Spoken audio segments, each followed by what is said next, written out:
నా పేరు ఎన్ Shankarrao. Journalism first year చదువుతున్నాను.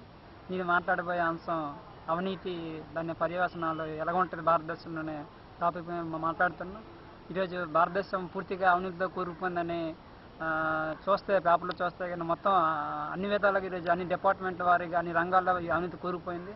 ఈరోజు అవినీతి ఇప్పుడే మొదలైన గతంలో చూసుకుంటే మొట్టమొదటి కుంభకోణం భూపోర్ట్స్ కుంభకోణం 64,000 కోట్లతో కుంభకోణం ప్రారంభమైన కుంభకోణం ఈరోజు 1,76,000 కోట్ల కుంభకోణం పెట్టడంతో చివరిగా ఉంది. ఈరోజు అసలు అవినీతికి ప్రధాన మూలాల్లో ఈరోజు మన హన్నాహాజరు దీక్ష చేశారు. ఆ దీక్ష ఈరోజు లోకల్ బిల్లు వస్తే అవినీతి అంతమైపోద్దా, అంతం కాని విషయంకి వస్తే ఈరోజు అవినీతి అంత అసలు లోకల్ బిల్లు ఒక ప్రధాన ఉత్సవం అనుకుంటే దాంట్లో ఆకులు మాత్రమే నరకగా తప్పించి అవినీతి మాత్రం అంతం చేసే శక్తి అయితే ఈరోజు లోక్పాల్ బిల్లు కూడా లేదని చెప్పవచ్చును. ఈరోజు ప్రధానమైన అవినీతి మూలాలు ఏంటంటే చూసుకుంటే ఈరోజు పన్నులు. ఈరోజు రాష్ట్రానికి రావాల్సినటువంటి వేలాది కోట్ల పన్నులు ఈరోజు రాక ఈరోజు ప్రభుత్వానికి ఆదాయం గండి పడే అవకాశం కనిపిస్తుంది. ఈరోజు ఒక ఉదాహరణ విశాఖపట్నం జిల్లా తీసుకుంటే 400 కోట్ల రూపాయలు ఈరోజు 2010లో పన్నులు రాలేదు.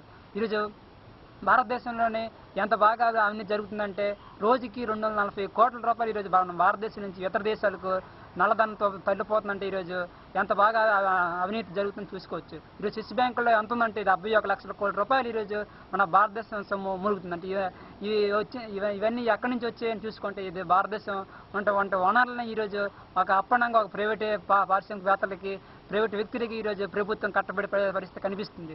ఈరోజు అసలు అవినీతి పెరిగిపోవడానికి ప్రధానమైన కారణం ఆర్థిక సంస్కరణలు. అంటే ఈరోజు ఎన్నికల్లో డబ్బులు పంచడం. ఈరోజు ఎన్నికలు ఎప్పుడైతే డబ్బులు పెంచుతున్నారు. ఈరోజు డబ్బులు పంచడం వల్ల రేపు పొద్దున ఆ డబ్బుల్ని ఎలా సాధించుకోవాలి, లేకపోతే రెట్టింపు ఎలా చేసుకునే ఉద్దేశంతో ఈరోజు రాజకీయ నాయకులు అవినీతికి పాల్పడడం, అలాగే ఈరోజు కాంట్రాక్టర్లకి పొట్టలు నింపడానికి, అలాగే కమిషన్ కోసం ఈరోజు రాజకీయ నాయకులు పనిచేస్తున్న తప్పించి ప్రజల యొక్క శ్రేయస్ కోరిసి ఈరోజు పనిచేసే పరిస్థితి కనిపించట్లేదు. ఈ అవినీతి పూర్తిగా అంతం కావాలంటే మొత్తం సిస్టమ్ ఆర్థిక వ్యవస్థ మారాలి. అలాగే న్యాయ వ్యవస్థ పటిష్టమైన న్యాయ వ్యవస్థ రావాలి. ఏవైతే పన్నులు సక్రమంగా కట్టించుకోవాలో వాటి మీద సీరియస్గా ప్రయత్నం చేయాలి.